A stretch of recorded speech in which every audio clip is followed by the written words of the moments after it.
Hush you. And we're live. Hello, everyone, to today's live stream. I'm here with Sky and CJ, and you know all about us today because we actually have the little thingy with our names and everything. Thank you, Hangouts, for that. We really appreciate you bringing back our toolbox. It was horrible without it. So, how's everyone doing today? What's new? What have you been up to? Because Sky, you've been MIA for a while now. I've been sleeping.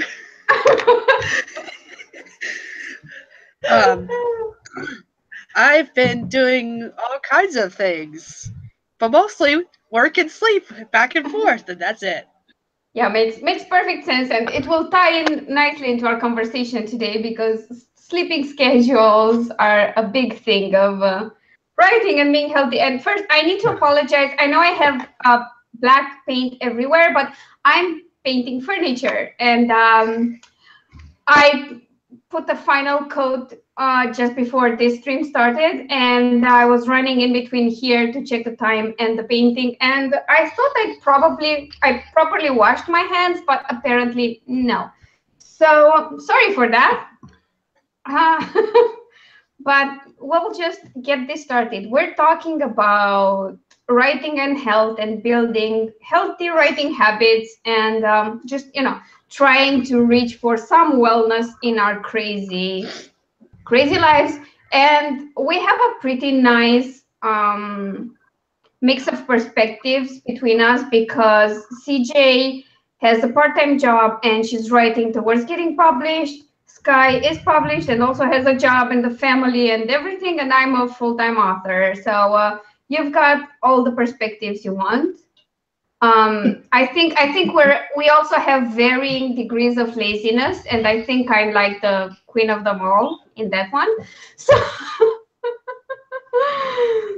so yeah, I assume this is going to be a fun chat, and we'll probably go off topic a lot, as we usually do. We'll try to make it our priority to stay on topic. And the reason why I wanted this topic for today is because I was thinking of starting a monthly series on wellness in general and how I'm trying to get to a point where I feel everything is balanced and working and I'm getting things done without going insane. And what prompted me to this is the fact that I had a really rough March, which I kind of blabbed about a bit, but I was extremely tired. My depression kind of kicked off and I felt completely unmotivated and nothing got done.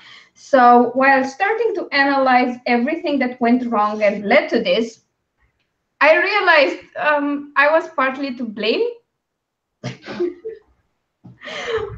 Just because I didn't know much about stuff. So yeah, I thought we'd all talk about what challenges we face in trying to be as healthy as we can and mixing that with a pretty busy writing schedule and everything else that's going on. So what do you feel like is your biggest challenge when it comes to this?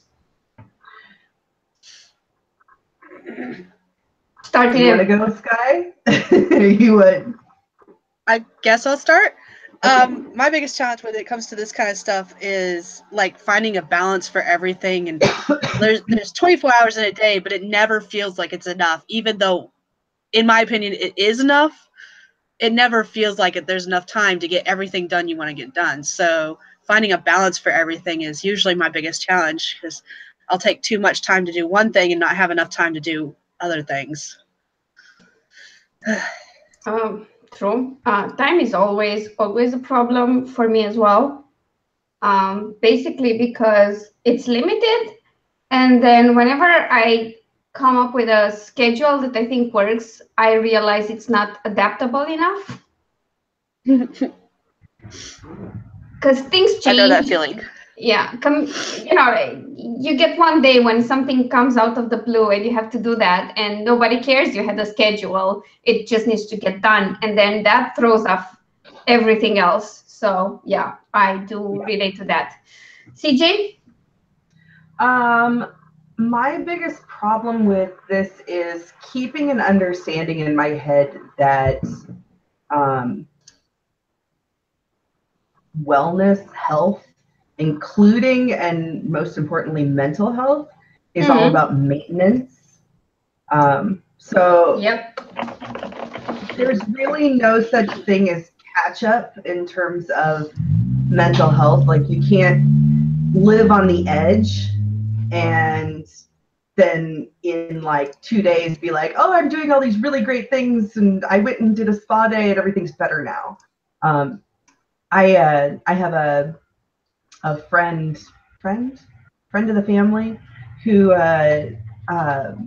she is the director of a mental health facility here in Des Moines, and she came and spoke at our church a couple of years ago, and something she said really hit home with me in that she said mental health is like every other kind of health in that you have to maintain it on a regular basis. You can have little it's like you can eat an entire chocolate cake one day, but if you eat an entire chocolate cake every day, your physical health is not going to get well. And the mental health is the same way. You have to get enough sleep on a regular basis. You have to, and particularly I'm getting older. I'm almost 40 now.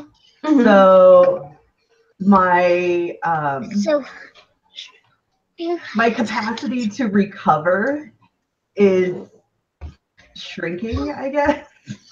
So like the night that the time changed, the daylight savings time changed, I stayed up until it was 1:45 normal time, and it was 2:45 daylight savings time, and I have to get up at 6:30 I had to get up at 6:30 the next day. So I got like 3.5 hours of sleep, which is not enough. And so for the last week, I've slept like a whole bunch in an effort to try to catch up, and that's not healthy. So in terms of sleeping patterns, I know this is extremely important. For example, if you have any type of depression, anxiety and stuff, it's really important to have a clear sleeping schedule. And the moment you know it's evened out and it's working for you is that no matter what time you go to bed at, you wake up at the same time. Of course, you can push it sometimes and just go to bed later, but you should strive to get enough sleep and wake up at the same hour. And here's where daylight savings come into play, because to make this work, you should find a way that you wake up at the same hour despite daylight savings. Because apparently this kind of messes up everyone twice a year. Because an hour difference in sleeping schedules is enough to just flare up depression and whatever other mental issues you have that kind of need you to have a fixed sleeping schedule. And that's one thing. I mean, we do have a law that's now debated in Romania, and I hope it freaking passes, because they're trying to give up on the daylight savings thing altogether. So this might be the last year where we switch, which makes me really happy. Yeah, that would be awesome. I wanted to bring up this because I did something absolutely stupid. You might remember that for a few weeks, I completely changed my schedule and decided to wake up about 2 hours earlier and write for 3 hours. Because I was reading all these articles about successful people and their habits and whatever. And there was something there that said it's just the 5 minutes of pain when you wake up and then you're fine. which is such bullshit. It's bullshit. No, that's a load of crap. It's not 5 minutes. It's the 2 hours you push yourself to wake up earlier. You can get to a point where you wake up earlier, but you should take it gradually and not all at once. So I did that. So I completely crapped on my sleeping pattern once. Then I got sick, and then that completely messed with my sleeping schedule because, high fever, sleeping a lot, not the best hours. Yeah. And then I tried waking up at 6 a.m. again. And after that, of course, there were more causes to that, but all that and sickness and everything. And then, I'm actually dealing with a pretty serious case of depression. Oh dear. Yay. And the thing is, my sleeping pattern was really a big part of it. And apparently I should not stray from it. I should try to keep it, like I said, same hour, regardless of daylight savings. So if I would wake up at 8 now, when it switches, I should wake up at 9. And just keep it at that point.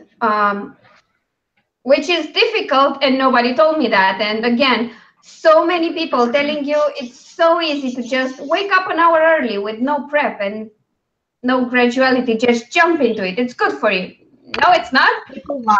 People lie. They're full of lies. They're wrong. No, it's not that they lie. I think they're wrongness. I was gonna say, I think it works for some people, but especially for those who already have mental health issues, such as depression and anxiety and all that, I think they get into the point where they have a pattern that works for them, and even messing up that pattern, even just 5 minutes, screws up their whole day, and it takes them much more time to adjust than it does for someone who keeps saying that you just have to wake up an hour earlier. No, the thing is, it does mess up people that have some mental health issues to start with, but it actually messes up everyone. That's why there's a push against daylight savings, because everything you get, like the benefits you get from more daylight, all those benefits do not counteract the mess it makes out of your sleeping schedule, and that affects everyone. You can be the healthiest person out there. You get put on shift work, and it's going to impact your health. Yeah. I know that feeling well. Yeah, I know that feeling so well. I know, because I used to first work nights for a really long period of time, and then I was doing shift work in my last year of uni, so it wasn't pretty. I went from working nights for 5 years. Now they've got me on second shift, and my sleep schedule is just so all over the place. It's not even fun for me. Yeah, I can imagine that. One of the things I'm doing now is trying the restricting eating method, which is a sort of intermittent fasting. And the reason, the idea behind this is that the moment you wake up,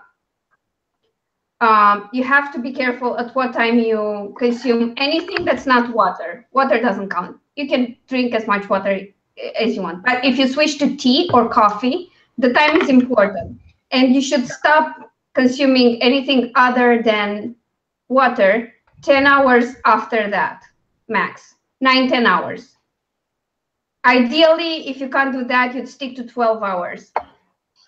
But not go over that, because apparently when you stop ingesting anything that's not water, your body kind of understands that it's time to prepare for bed.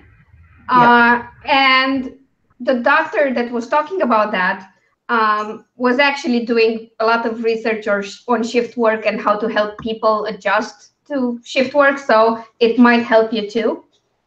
I can give you a link to the entire podcast where they're debating this. Of course, this was introduced as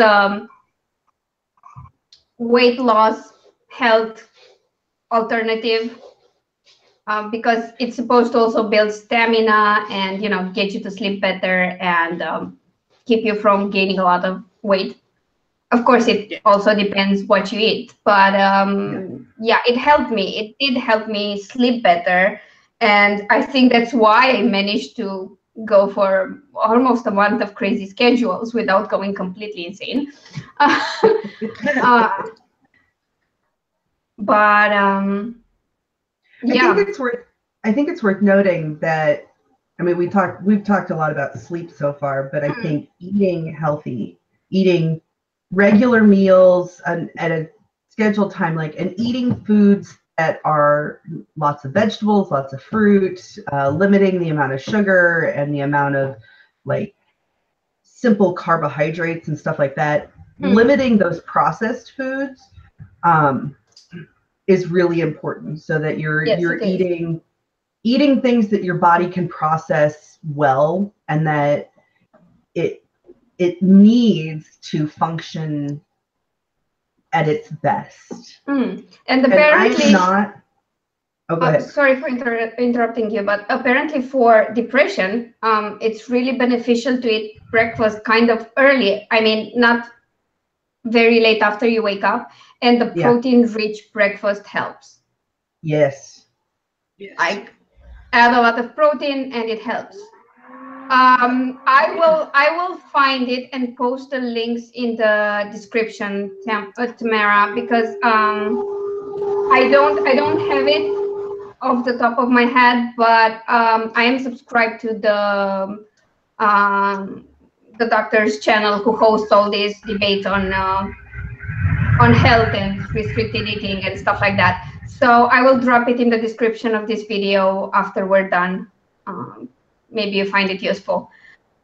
So yeah. Sorry, I interrupted you. Oh no, I was going to say, I also think that it's along with sleep and eating habits, exercise. And whatever kind of exercise it needs to. In fact, it was interesting. I read an article, and I'd have to go back and find it, but I read an article a couple of weeks ago that was talking about, so with the Fitbit craze here in the States, we talk a lot about getting your 10,000 steps a day and getting your 10,000 steps. But there was a study done, and I'll need to go and look this up so that I can make sure that it's, but anyway, there was a study done, and they were talking about actually getting 10,000 steps in a day is not the goal. It's moving at a moderate to high rate, at least 10 minutes at a time. So getting your heart rate up. Your heart's a muscle like everything else. And if, for example, writers, we sit a lot. I have an adjustable desk, and so I can stand, but I still do the majority of my writing in a seated position. And so finding time to get your heart rate up is so essential.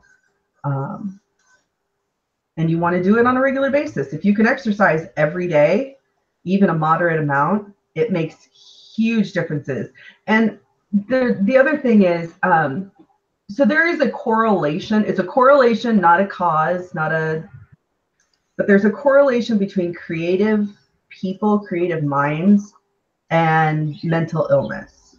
And so I think that for those of us, particularly because this is a writing stream, and we're all writers, and we're all creative people, that's something that we have to,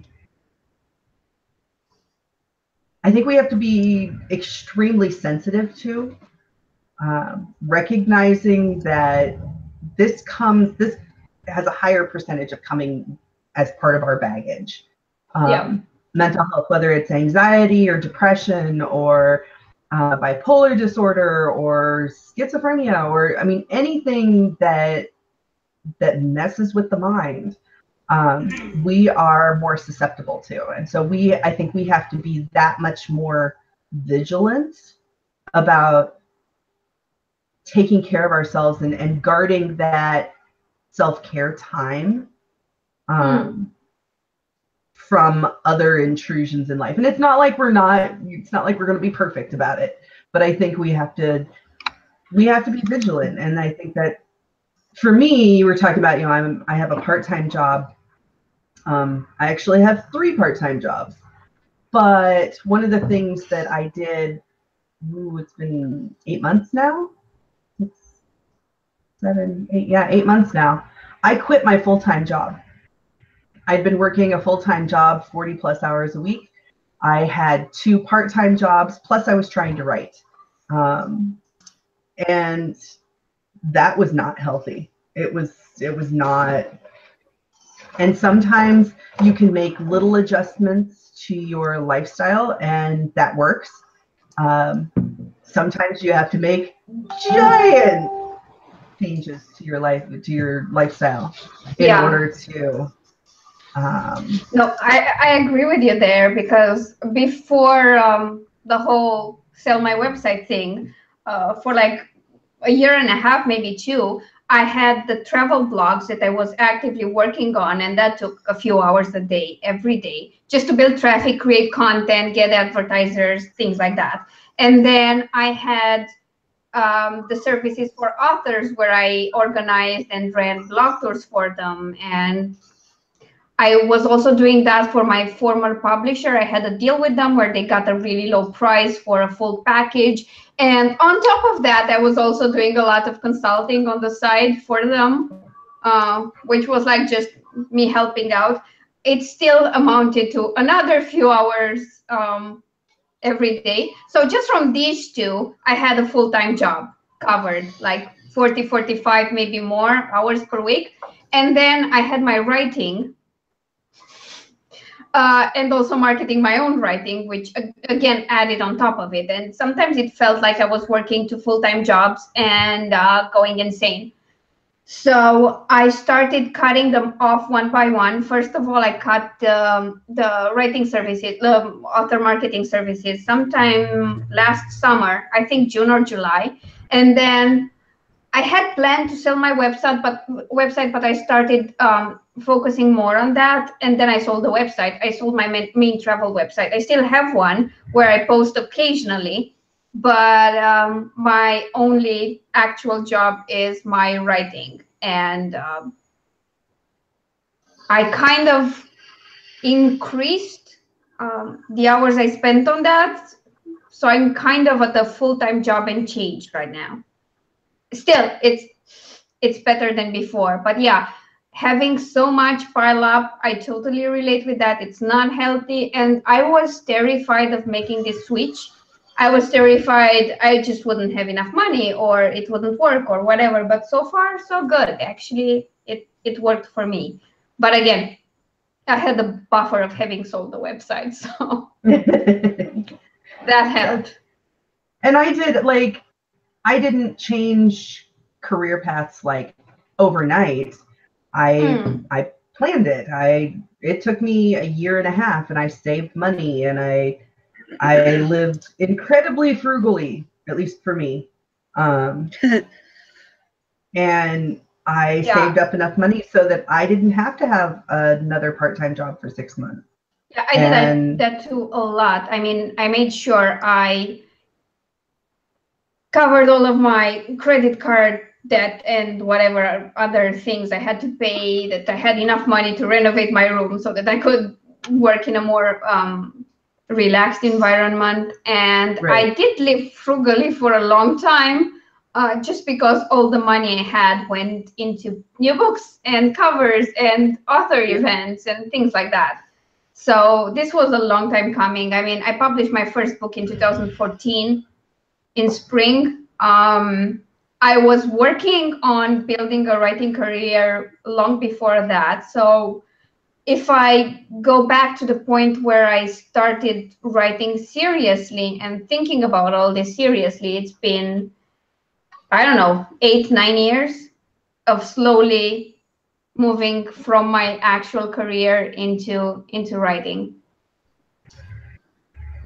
So Sky, how do you manage all that you do? Because you have a pretty you have a family on top of all the things we talk about, but families are not, and family isn't one of those things where you can just be like, you know what, I don't want to be at this job anymore and claim for it and be like, yeah, I'm out. I mean, that's not, that aspect is not available to you. It's not, but I wish it was, because I would totally hit that point where I'm like, I wish I could just quit my job because it makes things so much easier. right now I am not doing a good job of balancing everything out. It's been, the switch to second shift has just not been fun for me. And then there's some other issues going on. They believe the school, we're going through testing now because the school that my oldest goes to believes she has learning disabilities. So that's starting to affect everything now as well.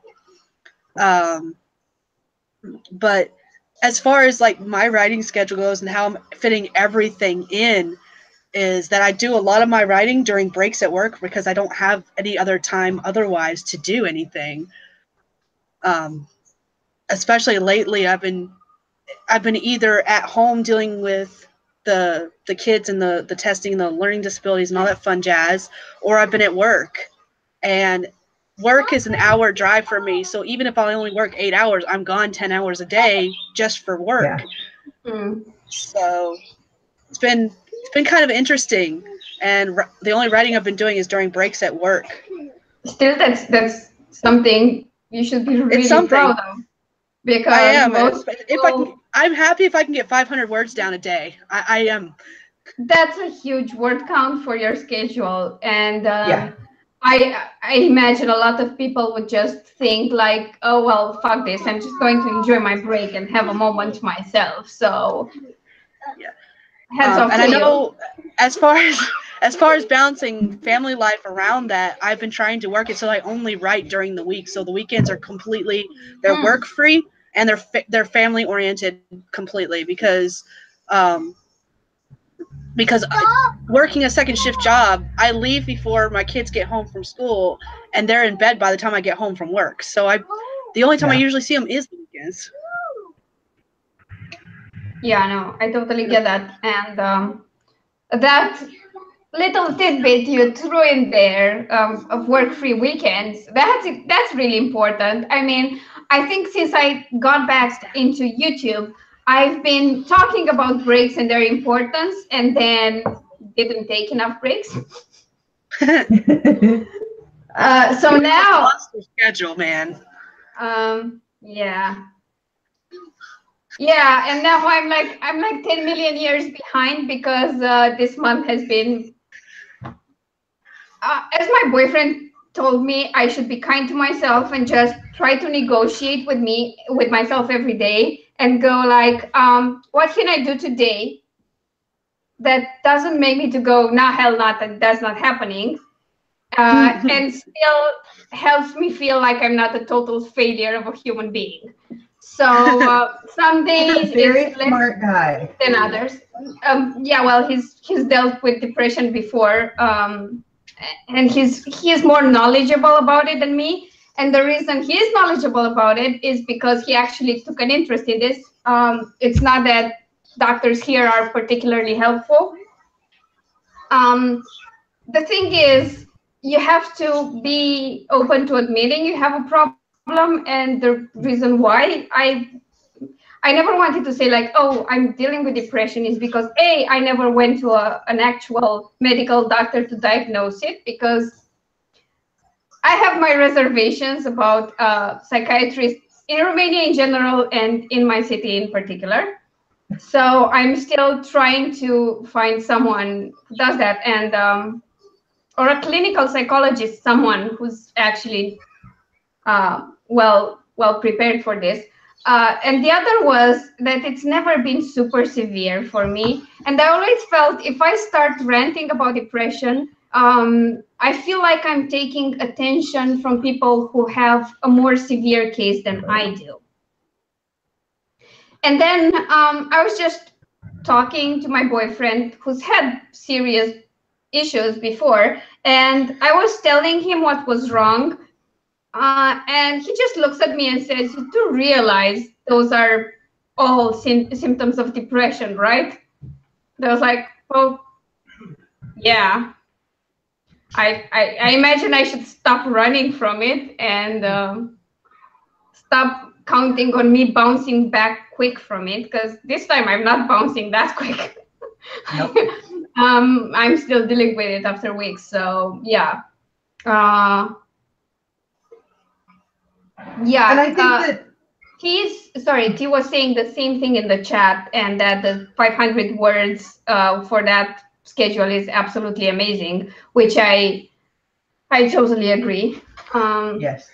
And she asked you, Sky, how long you've been working on that schedule? If you want to address that.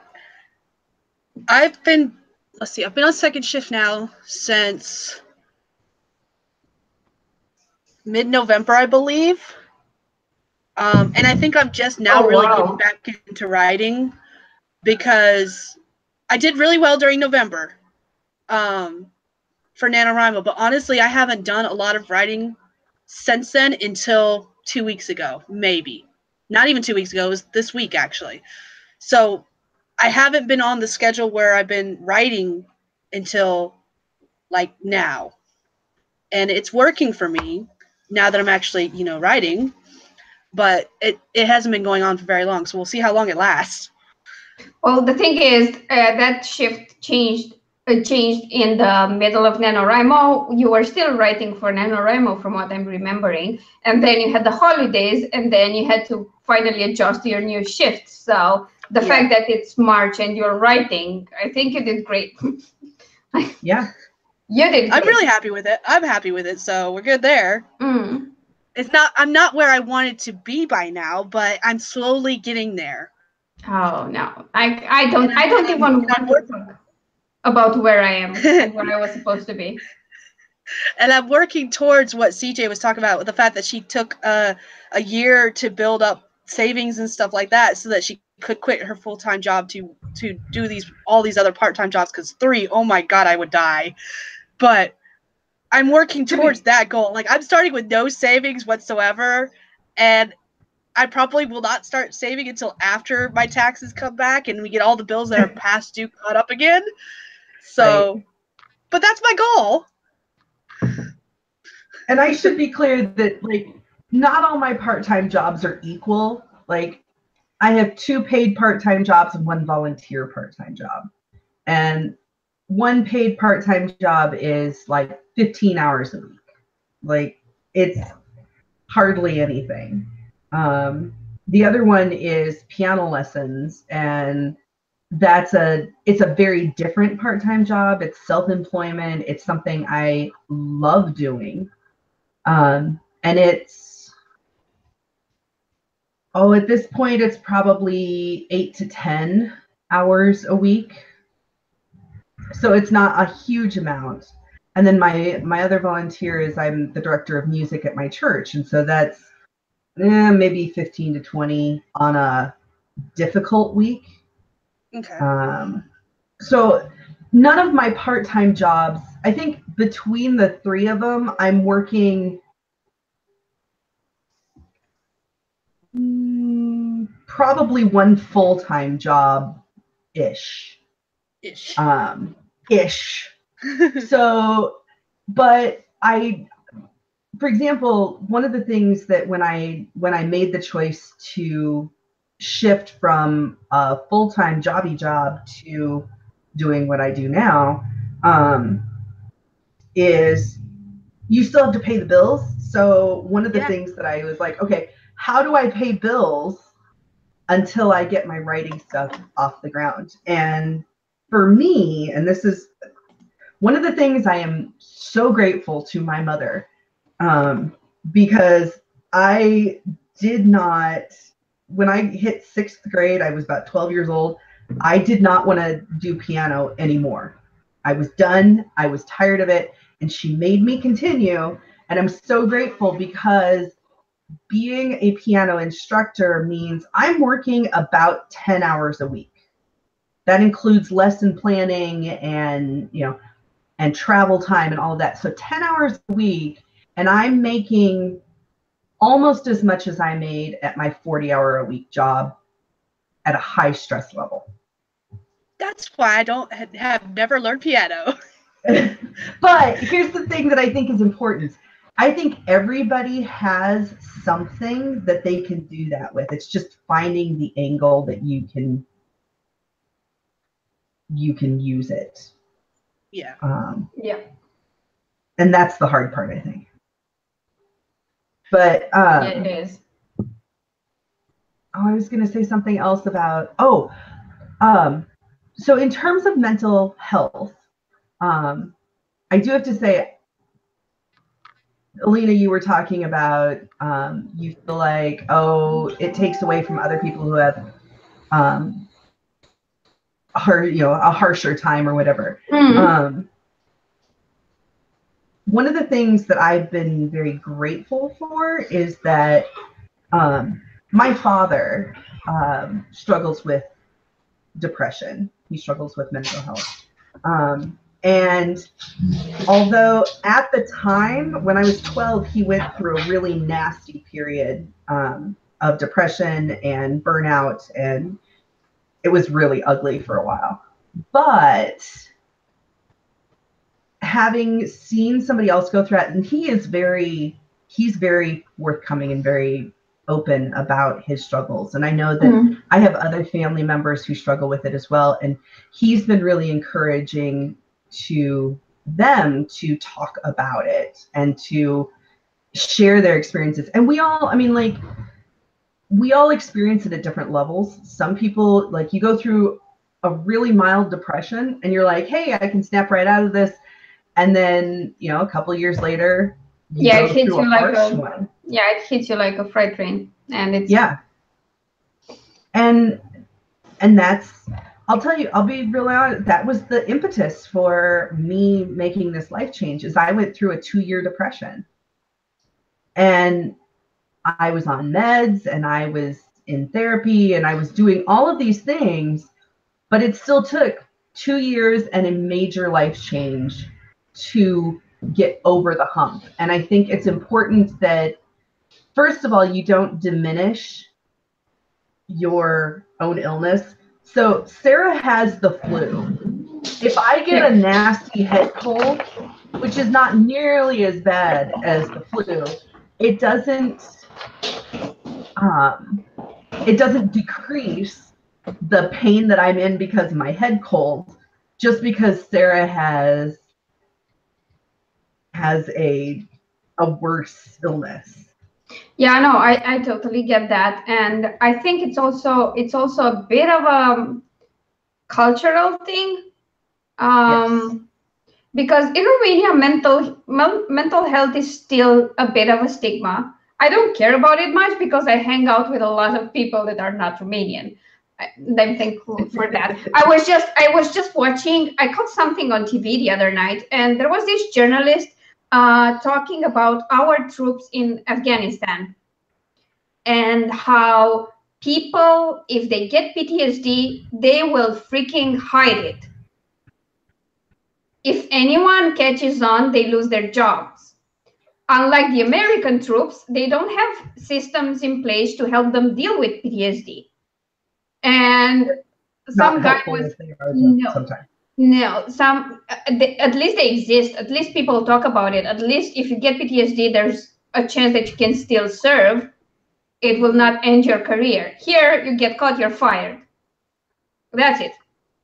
Your military career is over.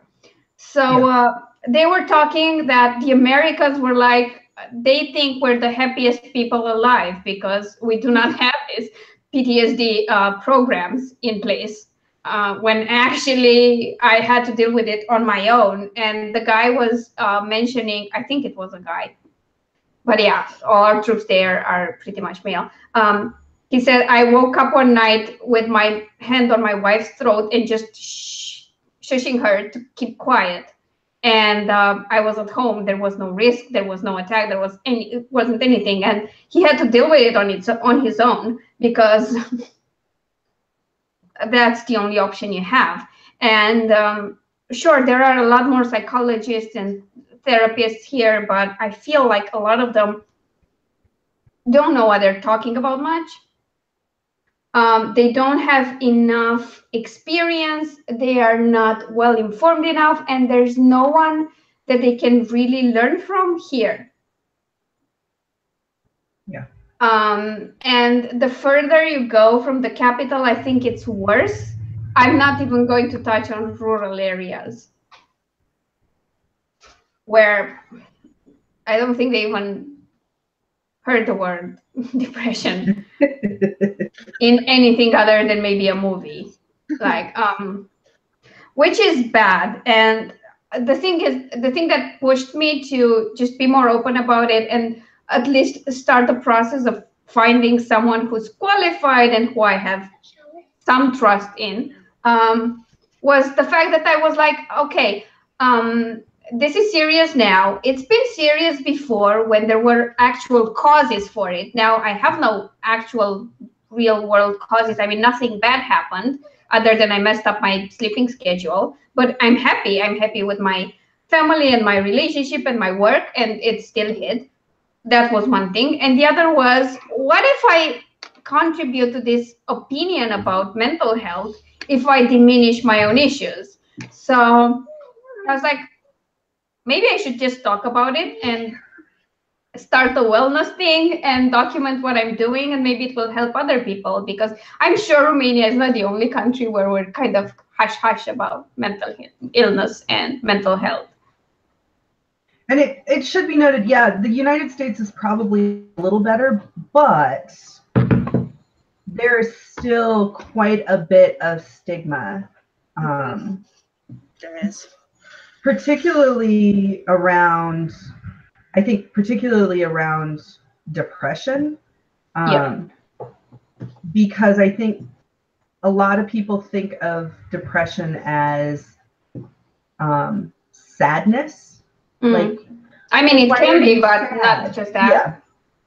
And unfortunately, it's taken a long time. I mean, the mental health field here in the States, even 30 years ago, was vastly different. And I think we're on the right track, but I also think, like self-care, self-mental health care, national mental health care and the understanding is a process. Yes. And I think some of it comes from we don't understand how the brain works well enough to be able to talk about it comprehensively, I guess. Yes. I do think that we're getting there. We're moving in that direction, and there's a lot of really great research out there right now that's moving us in a really good direction as far as helping us understand. And I think for those who are watching either live or in the future and who are struggling with mental health or mental illness, or they're looking for things, the internet is your friend. Yes, there are dark places of the internet, and I encourage you not to go there, but there are communities on the internet. I'm part of a Tumblr group of people who struggle with mental health, and they talk about it. I know that there are other sites where it's just a community. It's not like formal or anything. It's just a group of people who are talking about mental health. And I think that if you have an internet connection, you can be part of that, and that is a good support network. Which brings me to another point of just before you go on, I would just like to point out that just because people look like they're fine doesn't mean they are. Because I mean, when I posted that video about how I deal with a bad day when nothing happened, I got some comments from people who said, "Oh, I always have to deal with this, and it's hard, and it's good to see you talking about it." And I'm really perky and happy generally, and I think that comes across a lot when I'm on social media or on YouTube. And I felt like I was a bit failing by not talking about this before, because people get that impression that they're alone, and I really don't want anyone to feel like they're alone. Everyone has something to struggle with. We're so many of us on this earth. It's very unlikely you're the only one dealing with someone. You will most likely find someone who's going through something similar. It's not always the exact same thing, but it's similar enough that, again, finding people who know about this, or who are in a community, or experts, or books about it, you will find them. of course, make sure you don't listen to the worst advice ever, like I did with the 5 minutes of pain.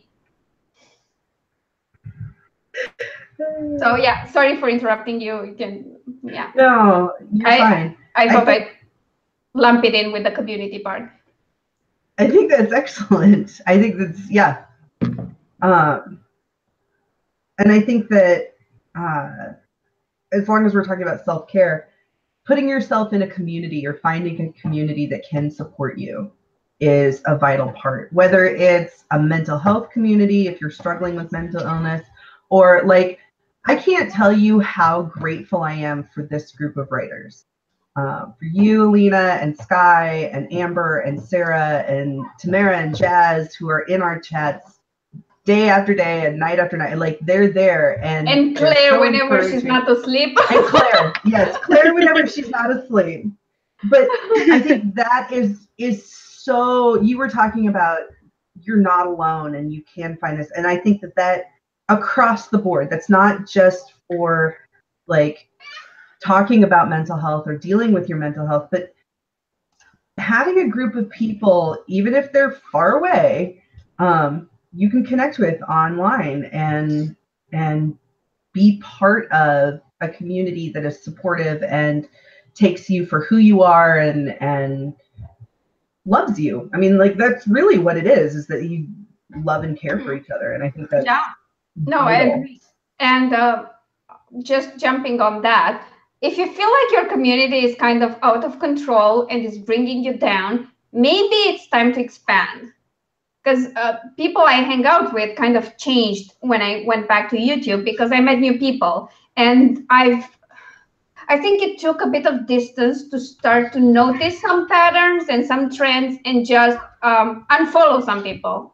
Like, if people are completely negative, they contribute nothing, and they're always like such a drain on your mind and your soul, it's okay to unfollow. You don't have to unfriend people if you want to stay friends with them, but unfollowing is like the best thing ever on Facebook. Also, if your timeline is a crap ton of stuff that either distracts you or doesn't interest you or downright brings you down, it's fine to hang out in groups. We all have groups where we're super active and that we find inspiring, and it's fine to stay there. It's absolutely fine. You do not ever have to be on your timeline. Or if you have people you want to keep up with, you can go straight to their profiles.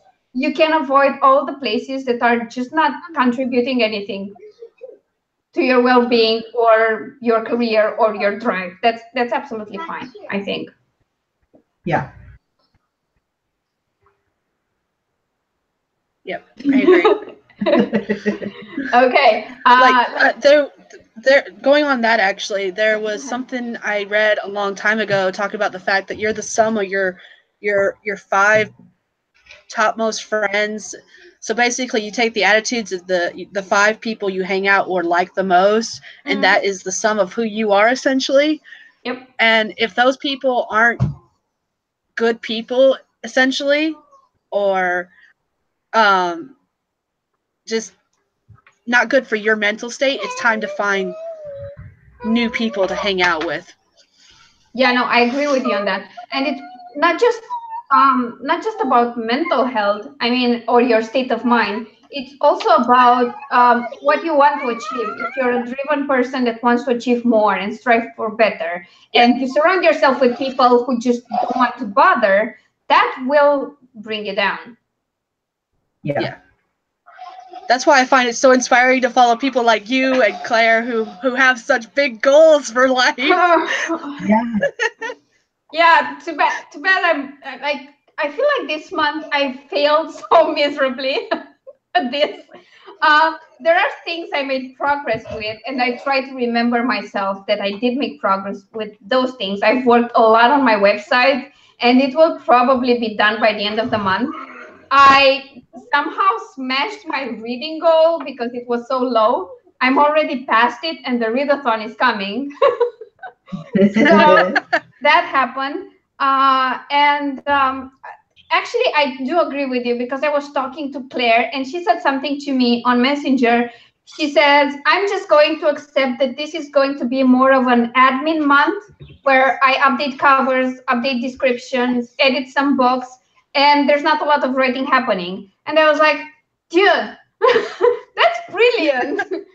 I mean, Yeah, I'm fine with that. I'm fine with that. If I get like the novella in the Famous on the Internet series edited by me and to my editor and release the pre-order this month, I'm fine. Because there will be more releases next month. And I'm also relaunching my first series, Bad Blood. And I've made a lot of progress with that. And if I do all of that this month and the website and the readathon and everything, then I actually made some progress. It's not that bad. Yeah. Okay, there wasn't much writing, but it's fine. It will just be an admin month. It's still a lot more than I'm getting done right now, so it's all good. Yeah, I don't. Yeah, but I should point out that this is my full-time job, and I'm failing at my job. That is true. So, but then again, like I can't help it. I didn't ask for this bout of depression. I didn't ask to have such a rough time, and now I'm just dealing with it, and I'm learning a lot. I'm learning that I should push myself not to eat my first meal after noon. Okay. I mean, after That's 12 usually when I p.m. eat my first meal. That's usually when I eat my first meal. Yeah, but I wake up at around 8. Okay. I usually wake up around noon, so that's why. No. It's just I'm just trying to get it closer to when I wake up. And now Gotcha. I try to, I mean, I can't eat exactly after I wake up, but I'm going for the protein-rich meal and trying to eat at least like between 30 minutes and an hour after I wake up. So it's after coffee anyway. Okay. And what I did to encourage that is that a friend of mine found this site that's called My Protein. I'm sure you can find something similar in the US. This only delivers to Romania and a few countries in the EU. But they have all these like mixes and powders and protein-rich bars that are low on carbohydrates and sugar. So I thought I'm going to order a bunch of those because they sound tasty and they probably are super tasty from what I've heard from my friend Alina. And I'm going to try to bribe myself with those so that I eat earlier and that's protein rich. So I'm now, my order will come in next week and I finally found almond butter because I can't eat peanut butter. First of all, because it has more carbs, and second of all, because peanuts are not nuts, they're legumes, and they completely fuck up my gallbladder. So, unfortunately, I've never. I mean, I like it because it's the only one I can find, but I was never a huge fan of peanut butter. Yeah. So now, see, and I love peanut butter. Love it. I think the reason why I don't like it much is that even peanuts, if I eat them, they kind of don't sit well with me. So because of that nasty sensation that I get because of my gallbladder, I was never completely into them. So yeah, that's why. Because otherwise, I would probably be like seriously into it. But yeah, another important things, because we kind of skipped over it. Breaks, people. We need breaks. Yes. And I've struggled with this for so long. And for a while, I was trying to take the weekend off from writing and editing. And then I forgot I stream a lot during the weekend. And I film and I edit. And that's still work. So what I came up with, and that only works for me because I work from home, is that my weekend is Monday and Tuesday. And I only use those days to maybe clean around the house, read, go grocery shopping, things like that, but no actual work. I do have a video going up on Monday, but that's usually pre-filmed and pre-edited on Sunday. So if you work from home and you have a lot of work during the weekend, just change the freaking weekend. It's fine. It's perfectly fine to do that. Yeah, there's no rule that says you have to follow somebody else's schedule. And I think that's important to Yeah. to mention. I mean, especially like as we're talking about, Sky has second shift, and or if you work an overnight shift, or there is no reason why you have to follow a traditional schedule. You have to find a schedule that's right for you. Yep. Tamara was talking about earlier, I don't remember who it was, starts writing at 4 a.m. Amy. And Amy writes at 4 a.m. Yeah. And for me, that sounds horrific. Like at 4 a.m., I want to be dead to the world. Like, yeah, that's not a good writing time for me. But it works for her, and that's important to acknowledge. And I think this goes back to what you were saying earlier, Alina, in terms of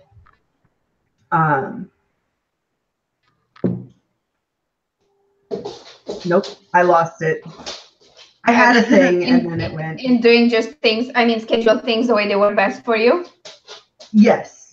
Yeah. No, I totally agree with that because, you know what successful people do a lot that nobody talks about? Make their own rules and make their own game plan. So, okay, if you really want to wake up earlier to write, do that, but maybe don't start out of the blue. Just slowly bring the hour you wake up earlier. That's fine. If you're a morning person, you should do that. But really, don't try to wake up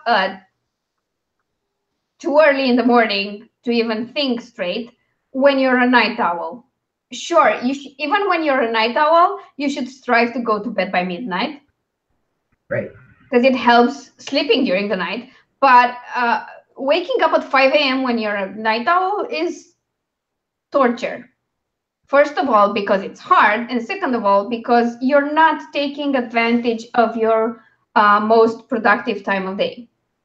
I think we lost Sky. Oh, she's back.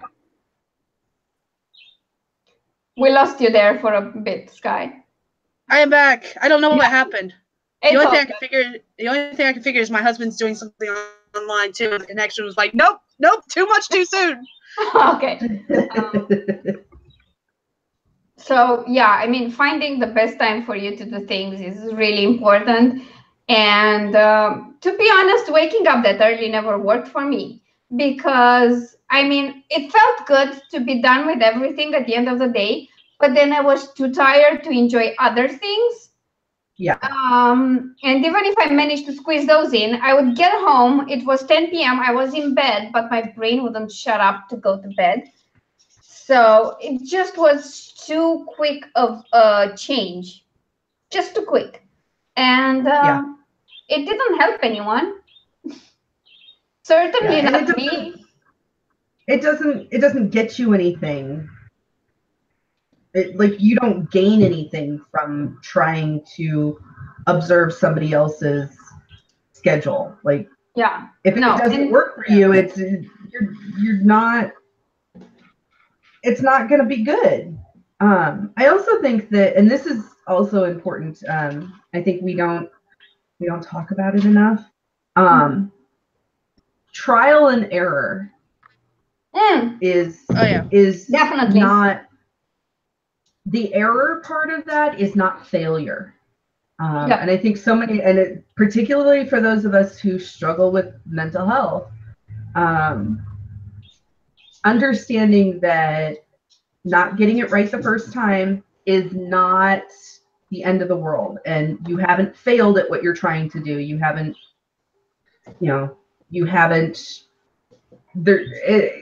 hit the brick wall. It's not over. It's not game over. Definitely. And you just found a new way that won't work for you. Yes. Yeah. Exactly. And I would like to touch on the age thing a bit. I mean, in my 20s, if I decided I wanted to wake up at 5 a.m. right now, I could. I was way more adaptable. Yeah. If you're super young, like in your teens or in your 20s, you can change things faster. I wouldn't recommend it unless you really have to, because it will still have effects later in life. Yeah. Yes. But I think people should take that into account and just try to do your best to find all the good ways that can improve your overall wellness and lifestyle. And yeah, trial and error is a big part of it. I've been struggling to come up with a schedule that works for months, and I'm still not there. I'm really not there. I'm going to get there eventually, but it will take a lot of trial and error. And right now, I mean, I think it's important to focus on the good things you achieve. Yes. Try to remember it's not all failure. And I will use you, Sky, as an example. You could be devastated you only write 500 words per day. On the other hand, when you balance everything else, those 500 words a day are a huge achievement. They are, absolutely huge. And I'm still in the trial and error mode myself, because like I said, this is something that just recently started, and I'm happy when I hit 500 words. So, because a lot of times I don't. Do you drive to work, or yes. do you? So it's just you in the car? Yeah, I usually listen to audiobooks. That's when I get my reading done. Okay. I was going to say, if you have just any kind of recorder on your phone, you could just dictate for 5-10 minutes and then use Dragon to transcribe that when you get back. But reading is also important, so. Yeah. Yeah. Yeah. It's something to think about, though, because, again, with the trial and error stuff, the errors you find are just stuff that doesn't work for you. So yeah, it's something to keep in mind to try and see if it works for me. Yeah, I mean, you could try and mix like just 5-10 minutes of dictation and then just listen to your audiobook. Yeah. And maybe increase it a bit. And some versions of Dragon, and I have an older version of Dragon, but I don't know if it does it, but some versions of Dragons can automatically transcribe your recordings to text. So yes, exactly. Maybe I have that version. Yeah, you should check that, because most do. I mean, that's something that's kind of standard in their software from what I know. And I know Claire does that, and she swears by the fact that being away from your computer when you dictate actually improves your dictation. I could believe it.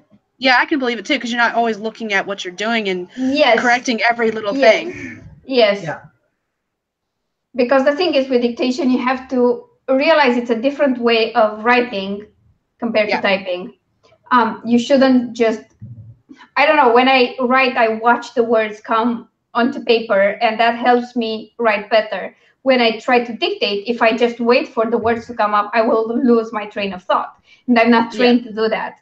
I'm going to try to work on it harder and maybe use just my recorder on my phone and then transcribe the MP3s and clean them up afterwards. The thing is that when I'm out, I can't dictate because I'm usually out around people, not necessarily in my car.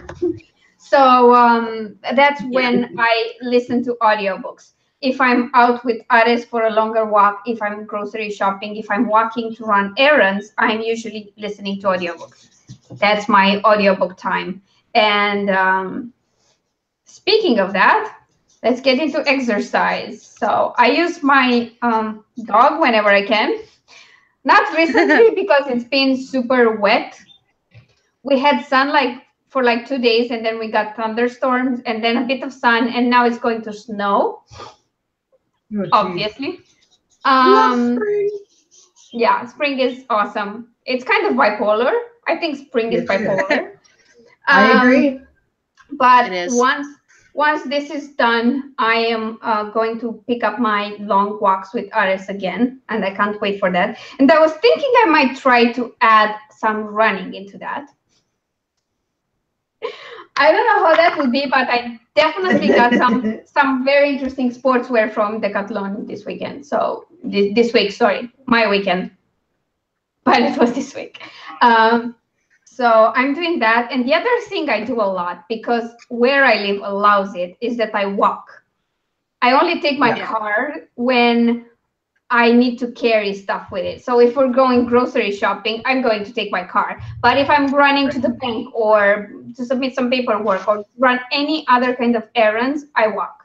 And that helps me out a lot because I can't slow walk.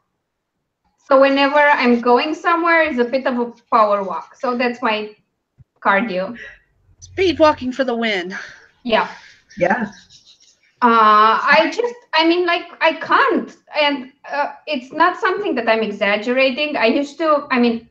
My neighbor, who I grew up with, I grew up with her son. We're the same age. We went to school together. So it's kind of like a second home I grew up in because we live right next door. I called her one day. I was supposed to pass by her office to drop something off.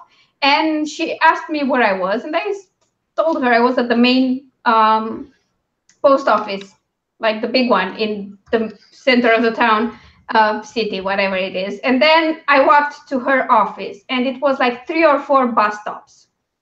And I get there, and she was like, "Oh, you got here really fast. Did you take the bus?" I was like, "No, I walked." And I saw her eyes widening, like, "Seriously, you walked?" "Yeah. Are you sure you didn't run?" "No." Sure, I didn't run. No. I like to joke that if you see me running, there's something chasing after me because I do not like running. Yeah, I don't. I used to like it, but I never did that a lot for fitness.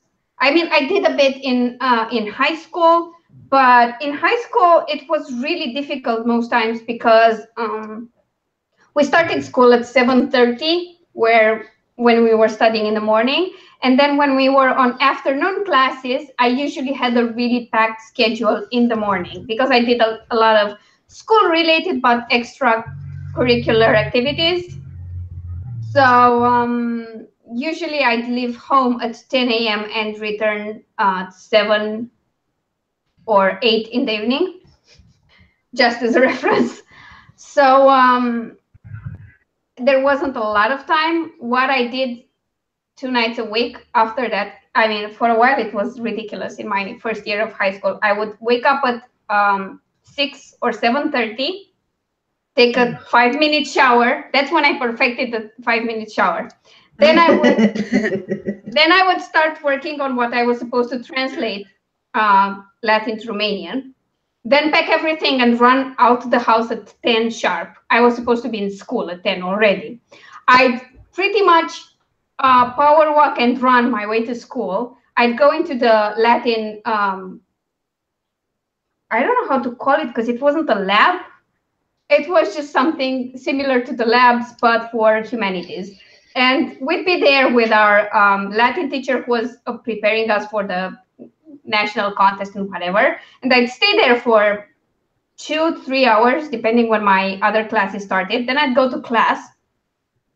And then I'd go to karate.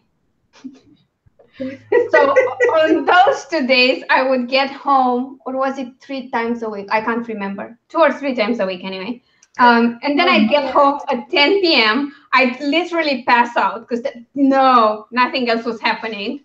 And then wake up the next morning and start again. So there wasn't a lot of time for running, but I had the karate training, which was 2 hours of brutal training most times. And by brutal, I mean it was hard, not that I got kicked or anything, because there wasn't much of that. But then in 10th grade, the karate part went away because they moved and they were so far from my house. It would have taken an hour to go there and an hour to come back. And that would have made me come home after 11 p.m. So it was just too much. So yeah, and it showed. I gained weight in 10th grade. I really gained weight. I got rid of it between 10th grade and 11th grade because summer came and I was just running around everywhere.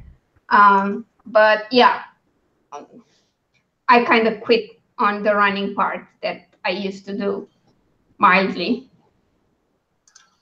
to be honest. But I would like to pick it up again because it's good exercise, and I think Iris would be happy if we ran. Yeah. Also, he'd tire faster, which I'm a fan of.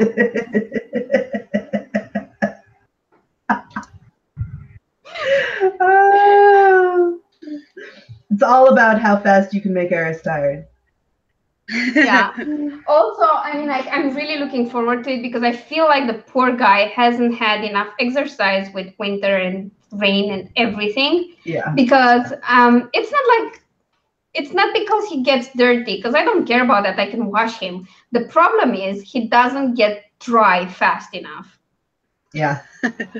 So if he gets really wet and then he has to go out again in the evening because, pee and stuff, I don't want him to get a cold. I'd rather just work him out more spring to autumn, late autumn. So yeah, I can't wait for that to happen. I'll be dead, but he'll be happy. And that's what's important. Yes. Okay. Do any of you meditate? I do. Mostly I do it as part of my sister and I do yoga most nights. And I think that's a vital part. I can tell when we haven't done yoga. I can tell it in my mood. I can tell it in it's very apparent when we haven't done our yoga and I haven't had time to meditate. And I think that is as much about mental health as anything else.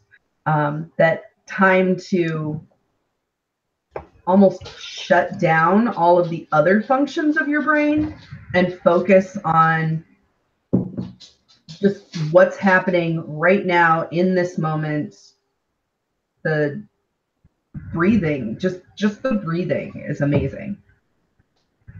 And it makes a huge difference. It does help me a lot because my brain is kind of overactive. There's a lot of chatter going on, a lot of it. So yoga does help. I don't do it every day because if I go on longer walks, I just can't anymore. I just reach my limit for exercising for that day. I'm working towards exercising more, as in more time in a day, but that's something to work up towards. And I did increase my meditation time a lot. I do it separately. I have Sam Harris guided meditation right now. And that focuses more on being aware of thoughts because you can't really prevent them. If you hear a sound, you will identify what made the sound. It's more like treating it as every other sensation and emotion. Like, okay, my hand hurts and there's a thought. The problem is you should be aware of those thoughts and not thinking without realizing you're thinking. But that's still a 30-minute almost meditation. So it takes a bit of practice to do it for that long. There are so many other different styles, and I'm probably going to incorporate more. But his, for me, was the most calming. And the other thing I wanted to talk to you about is multitasking, because apparently that's super bad for an overactive brain. Yes. And giving that up, yeah, no, seriously, it's pretty much training us to be distracted. And the reason why we don't go insane as fast is because we're women and we're better equipped to deal with multitasking. That doesn't mean it's good for us. Right. Just that we're better at dealing with it. Yeah. But it's not good. And when your brain won't shut up like mine, it's definitely bad. So I'm prohibited from multitasking, and that's been like the hardest thing I had to do. The hardest thing, because I have this habits where if I edit or if I do marketing stuff, which is not writing, I usually have YouTube videos playing. And now I can't do that anymore. Yeah. And most of the YouTube videos I listen to during those times are educational in some way, either about writing or publishing or, I don't know, medieval castles, things like that.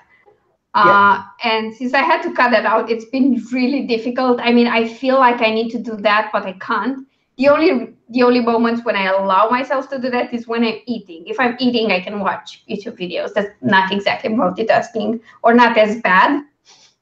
Yeah. So yeah, that one I struggle with a lot. And I think the moment you decide to stop multitasking, you realize just how much um, of what you do is actually multitasking. And it kind of took me by surprise.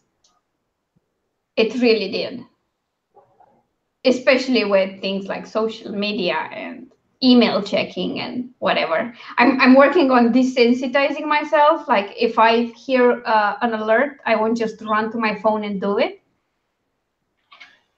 And that's been tough. But painting furniture helped because my hands were just covered in paint and I couldn't check the computer anyway. So yeah. So yeah, I mean, I always thought of it like keeping my brain distracted enough and occupied enough that it wouldn't just run wild. And now I realize, oh, I was doing it wrong all along. Yay! Awesome. I really don't know anything, do I? Which is a great place to be in because it means you're improving. Yes. Also, I'm not going to give up putting on makeup and filming. Like, I don't care. It's multitasking. I think that there's a difference between multitasking. There are different levels of multitasking, I think. True. And I'm not sure that all of them are bad.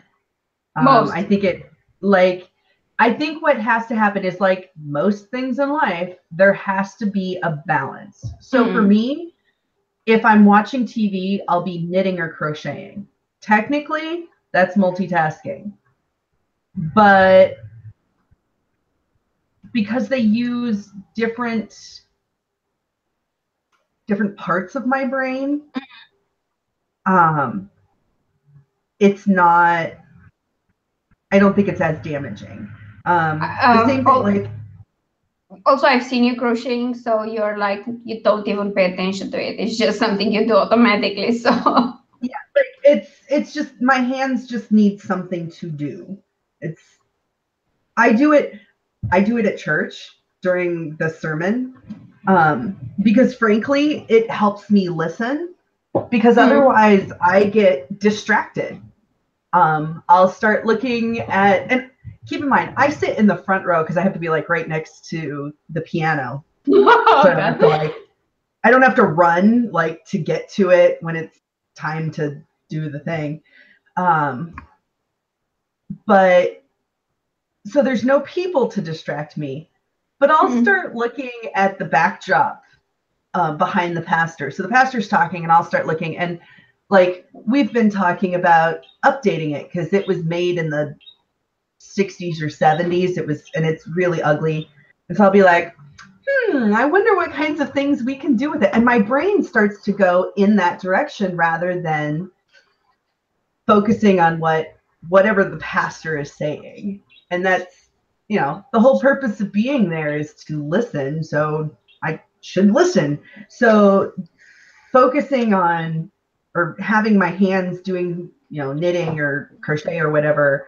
And I keep it a very simple. I don't try to do anything like that requires a pattern. I don't, in fact, like this is my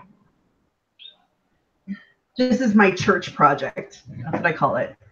It's basic. It's 2 stitches and it does very little. Like it's, oh yeah, I know that stitch. Okay. There's not a lot going on. It's knit a row, purl a row, knit a row, purl a row. And it's something I can do without having to go, now, am I knitting or purling here? Kind of thing. So for me, it helps me focus on, so I can listen to what the pastor's saying, because my eyes are on this, but my ears are up there and listening. So I think that those kind of coping mechanisms aren't necessarily as bad. Yeah, no, but there's a difference between eating and watching a video or movie and eating and working, which I used to do a lot. Like when I was super busy, I had food in front of me and I was also working, and my food would go cold, and I just eat too fast, and that's not healthy in any way. So yeah, I agree there are levels, and you can't just cut off multitasking at once from your life, but it does help to cut it from the major things. Like when you're working and just doing that, like cutting notifications and emails and Facebook and whatever for the amount of time you're writing, that works great. Like do 20-minute sprints, and then you can check social media for 5 minutes, or work for 50 minutes, and then you can take a break and check whatever you want. That to me was pretty beneficial. It really was. And it did help because, I mean, if I'm editing and listening to something that's actually interesting in a YouTube video, if I get caught into the edit, I won't remember half of the things people said in that video or podcast or whatever it is. So while I feel like I'm gaining some time by doing two things at once, I'm actually not doing any of them properly. So I get why it's not the best idea to multitask. I do get it. But again, I agree with it. There are levels, and probably won't be able to eliminate them all. It's like, you know. I think it's certainly not all at once. Yeah. And I think it's not so much as the levels. I think it's the types of tasks you're trying to multitask. Like in CJ's case, she's talking about doing something where she's listening, but she's also doing something with her hands. Those are two different types of things. Yeah. Whereas social media, checking notifications, and writing or editing does the same kind of task. And I think if you're doing two different kinds of tasks, it's a little easier to balance it out and not as unhealthy as if you're doing the same kind of tasks and trying to balance those two. Yeah, true. Yeah. Because like walking and listening to an audiobook works perfectly fine. Yeah. Yes. Or like in my case, I drive to work and listen to an audiobook, or possibly in the future dictate. So yeah. True. True, that works well. I think it does. And yeah, I mean, you're taught that it's important to multitask. I mean, I remember seeing this in Desperate Housewives, actually. It was one of the first seasons. And yeah, the woman went to an interview and she had her baby in there, and she was like, yeah, just watch me multitask. First of all, there were very different tasks. I'll give her that. But then that's not a selling point, not really. If you can multitask on very serious matters, you probably aren't doing them that great. Like, I can't edit in a meaningful and workable way and remember everything important that was talked about in a marketing podcast. I definitely can't because I get distracted by one or the other. So I guess it's more of a figuring out what things work together as a multitask and which things don't, and go from there. So yeah. I agree with that. And again, different types of things will appeal to different people. I have a friend who does visualization and affirmations and a completely different type of meditation than I do. It's also shorter. It's like 5 minutes or stuff. And I used to do 5-minute meditation, and it helped some, but not as much as this longer one, because we're dealing with different issues. And that's perfectly fine. You have to find what suits you, even in this case. And there's not a right way of doing it that works for everyone. And I think that's what I have a problem with the most in all the health and writing and whatever tips you get. Because to some people, they don't work. For example, for me, it wouldn't work to be a vegan. It just wouldn't, because I can't eat most of legumes because of my health issues. So I'd either stuff my face with supplements, which is not always the best idea ever. No. Or miss out on important protein and vitamin and stuff like that. And like going off that, in my case, like I have not found meditation that works for me yet. It just so far I can't get my mind too quiet enough to calm and stuff like that. And maybe trying, like you said, trying the longer ones will work better. But based on what I've tried so far, meditation has not been for me. I totally recommend this one to you. And there's another guided meditation by Alan Watts, for the simple reason that they don't tell you you shouldn't get distracted or shouldn't get lost in thought. Yeah. And that's what most of the meditations I've found have tried saying. You need to clear your mind. Exactly. And I'm like, that is impossible. For most people, it is. The only people who can have no thoughts straying are the enlightened ones. Do you know of many of those? They're kind of rare, and it's not a state that they can maintain for a long time. First of all, because people narrate what they're seeing. So if you look out the window, you will narrate what you see in your head. Those are thoughts, actually. Yeah. If you notice a sensation in your arm, if you notice your arm is reaching, it's twitching or itching or whatever. That's a thought. The problem is not to have thoughts, is to be aware of them. And that's what I found really helpful. And that's something, again, my boyfriend helped me with, because I had really weird thoughts about what meditation is, and I thought it wasn't working for me. But there are several types. And what I like about Sam Harris is that he comes from a perspective of science and scientifically proven effects of meditation, not necessarily the spiritual or religious side of it. Yeah. And these are documented. It's part of neuroscience.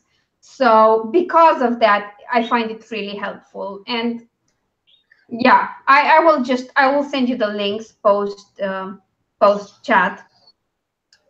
And maybe you find it helpful. And I think Sam Harris has different lengths on his website. So he might have a 15-minute one as well.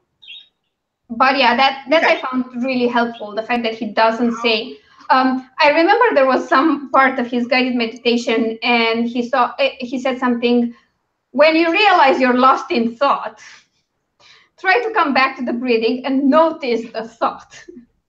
It wasn't like if, it was when, because it was bound to happen. It was really bound to happen. So that might work. So I will, maybe I'll just post the links in the description if anyone wants to check it out. I'll post the links to both that I've been using. So that would be good. Yeah, and I will say, I'll concur with that. Every meditation, guided meditation I've ever done that has been effective for me has emphasized that your thoughts are normal. Your brain is designed to think. Like that is its function. And we must not deprive it of its function. That would be bad. So it can be very bad. No, it's more an issue of being aware of it. Yeah, it's a matter of acknowledging the thoughts, becoming aware of the thoughts, seeing the thoughts, I guess. Yeah. Is the best way to put it. But being aware of thinking and not thinking without noticing. That's the difference. Because you can think without noticing it, and you can be aware of the thoughts and how they arise and how they fade and things like that. Yeah. Yeah. And I think for me that's always been very helpful, because my brain starts to go off. It can be something as simple as I'm in the midst of meditation and on my breathing, and I will hear the lady who lives above us has a cat, and I will hear her cat running back and forth. And like you said, immediately in my head, I get a picture of the cat. Of the cat running back and forth. I think, oh, it sounds like he's having a good time. Yeah. But as long as I can say, oh, I'm thinking about the cat because of this, and bring it back to my breathing. And the other thing is, they talk about being non-judgmental of yourself for thinking, and don't worry about thinking. That's okay. That's normal.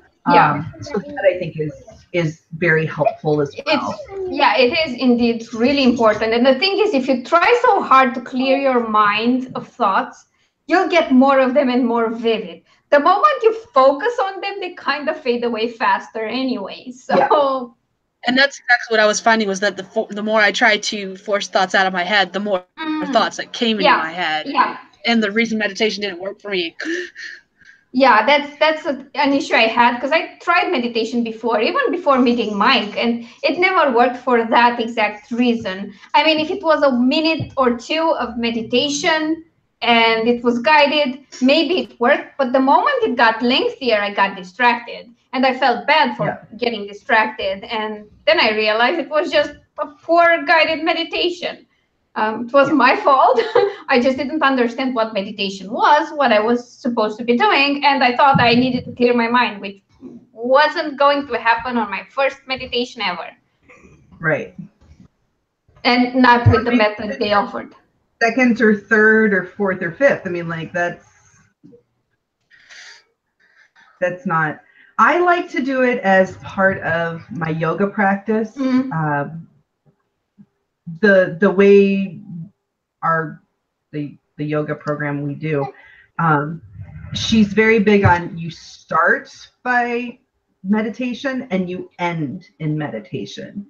So and part of it is just the idea of controlling your breath and really focusing on your breath as you move into the movement. But because you're preparing for something, I find that valuable. And we've been doing this for 5 months now, and we do yoga probably 6 days a week on a good week. Oh, that's cool.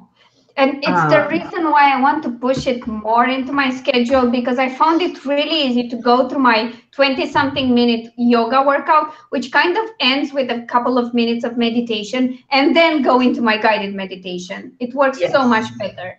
And but that takes like an hour. And I don't always do them together. If I go with Aris on a long walk, I consider that exercise, and that's fine. But again, I'm trying to work them both into the routine and just do yoga and meditation. The problem is, before I was trying to do them at the end of the day, and it worked for a couple of days, but then not so much, because sometimes I'm just too tired for a full hour of things. So I've realized that if I do both yoga and meditation during the day, it works better. Not always. Sometimes I'm still bound to the evenings, but you know. Yeah, I will say that on the days I don't work my jobby job, I try to do yoga in the morning. Otherwise, we do have to do ours at night before we go to bed. Just because my sister and I do it together, and because our schedules are so different, there's no other time for us to do it at the same time. So. I think that's really helpful, having someone to do it with. Oh, absolutely. I always find it easier to do things when there's someone else involved. Like, it's the same with the writing and stuff. If I'm doing sprints with people, I'm more motivated, always. Oh, yeah, absolutely. Even if you don't get, like, even if it doesn't happen, like, every day or you know, exactly the way you think it's going to, it's still... There's definitely a component of having somebody else there. It's what Sarah calls accountability-able. Yep. That sounds about right. Okay. We've been on for like an hour and 40 minutes. So yeah. Should we try to wrap it up? Anything you guys wanted to discuss that we missed on this topic? The only other thing I can think of is something that I just thought about that that I've been talking to my family about recently. It's called the spoon theory. Hold on, let me see if I can find the picture that was. Okay. So basically, the spoon theory says it's a creative way to explain to healthy friends and family what it's like living with chronic illness. I cannot pronounce this word. Dysautonomia. Patients often have limited energy represented by spoons. Doing too much in one day can leave you short on spoons the next day. If you only have 12 spoons per day, how would you use them? And the image I can I can post the image or send it to you, Alina, so you can post a copy of the image to the links. But basically, one spoon is like get out of bed, get dressed, watch TV, and then there's different up to 4 spoons for different tasks. Mm-hmm. And I was trying to think about everything I do, and if I only had 12 spoons, I wouldn't be able to do half the things that I do now. Because there's just a lot of the things I do now take more spoons. Yeah. And I'm like, oh my God, I would not be.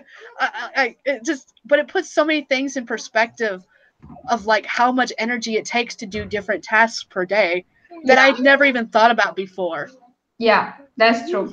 That's true. I mean, you have limited energy and time, and you have to manage them somehow.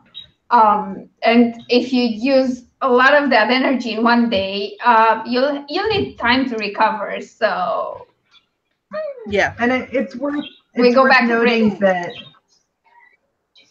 Oh, go ahead. Yeah, no, I'm done. Oh, okay. It's worth noting that introverts and extroverts have different needs as far as people time as well, and that's a contributing factor. Oh, true. So if you are an extrovert, you have to be able to spend time with people in order to re-energize. Like, that is a requirement. If you're an introvert, you have to spend time without people in order to re-energize, and that is a requirement. And if you work a full-time job that is full of people, that has to be balanced with time alone. And if you're an introvert, if you're an extrovert and you do a lot of solitary tasks, or like my middle sister is an extreme extrovert. If she is alone without other people for more than 6 hours, and I kid you not, this is not an exaggeration, she becomes depressed. That's how her brain functions. She needs other people to function well. Yeah. So keeping in mind where you are on the spectrum of introvert extrovert is also important. Yeah. And comes to that. Yeah, because I am mostly an extrovert. What the hell is going on here? Wait, just 1 second, because the chat is just it's going insane. Out of me. Okay, now it works better. I posted the link in the chat, the spoon theory I was mentioning. And now, what was I saying? I got distracted. You were saying you're mostly an extrovert. Oh yeah, I'm mostly an extrovert and I need people, except for when I'm depressed. And then I kind of need people, but my time that I allot to that is very different, and I only want certain people around me. But I have days when I just don't want to hang out with anyone. I don't want to talk to anyone. And yeah, that's something weird for me, and it's a way my friends kind of can tell when something's wrong, as I go quiet. I suddenly go quiet. And I've been doing a lot of that this month, so yeah. But to be honest, it does help that I chat with people online, because that kind of fills my quota for the people I need when I'm not in the best of shapes. And then I just can't put up with anyone else. I mean, other than immediate family and Mike, which I guess makes sense. So, yeah. Well, this has been a really interesting conversation, and I want to thank you guys for being here. I really appreciate it. I really appreciate we had the chance to talk about it. We'll probably bring topics like that into the chat again in the future. So if there's anything we didn't cover, or any suggestions you have for us to talk or to try or to explore, please leave them in the comments down below if you're watching after the live chat. And before we sign off, do you have anything to promote this week? CJ?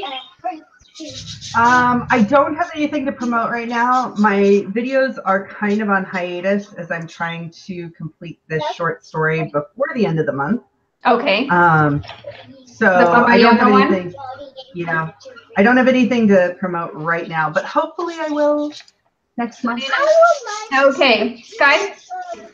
I'm kind of with her. I don't have anything to promote right now. My videos are all over the place right now as I try to.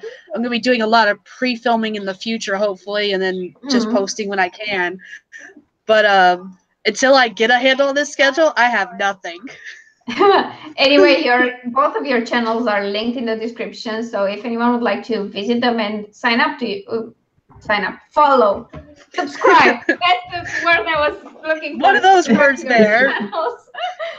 They can, and I strongly advise they do. As far as I'm concerned, I would like to tell you again, I think I mentioned this before, but tomorrow there will be a new series of live streams starting. I'm doing genre talk with Nikki J. Marcus, and tomorrow at 10 a.m. my time, so that's 3 a.m. Central. No, 3 a.m. Eastern. No, 3 a.m. Central and 4 a.m. Eastern. Okay. Worst time ever, but you can watch the replay. We're going to kick this off, explain what we're going to talk about in future episodes and things like that. I'm sure it will be fun, but as it happens with this and with the clear stream, they have to be happening at a time that works for Australia as well. So if you can't be there for the live stream, you can always watch the recorded version. There's no problem there. And yeah, that's about it. I'm working on a lot of stuff, but none of them are ready. So that's it for now. Thank you all for being here. I know it's kind of early for a Saturday chat, but we always have fun with it. And we'll see you again next Saturday. So yeah, bye for now. Bye. Bye, everyone.